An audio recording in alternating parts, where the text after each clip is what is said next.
আজকে শ্রাবণ মাসের তৃতীয় সোমবার। শিবকে ভালো করে ঘি মধু মাখিয়ে দুধ দিয়ে স্নান করিয়ে নিচ্ছি। এবার ফুল জলে স্নান করিয়ে নেব শিবকে।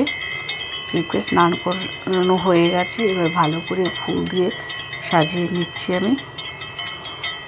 একদিকে একটু ধুনো জ্বালবো, তার জন্য ছোবা কেটে নিয়েছি আমি। ছোবা কেটে ভালো করে ধুনো জ্বালাচ্ছি। ধুনোর গন্ধটা খুব ভালো লাগে আমার। সেই সাথে সব ঠাকুরকে পুজো করে নিলাম।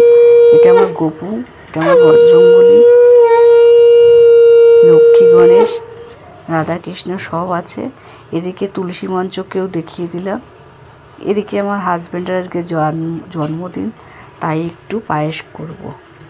যেহেতু আজকে শ্রাবণ মাসের তৃতীয় সোমবার পড়েছে, নিরামিষ, তার জন্য একটু পায়েস করে দিই।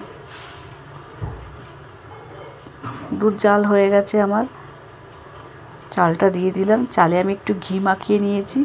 ঘি দিয়ে মাখিয়ে নিলে খুব সুন্দর একটা গন্ধ বেরোয়। আর আজকে আমি চিনি দিয়ে করব। যেহেতু চিনি দিয়ে করব, তার জন্য দুটো এলাচ থেতো করে দিয়েছি আমি। চিনি দিয়ে করলে খারাপ লাগে না, ভালোই লাগে খেতে। আর যেহেতু আজকে নিরামিষ, কিছু করা যাবে না, তাই একটু পায়েস বানিয়েই দিই। পায়েসটা হয়ে গেছে আমার। তোমরা সবাই আশীর্বাদ করবে।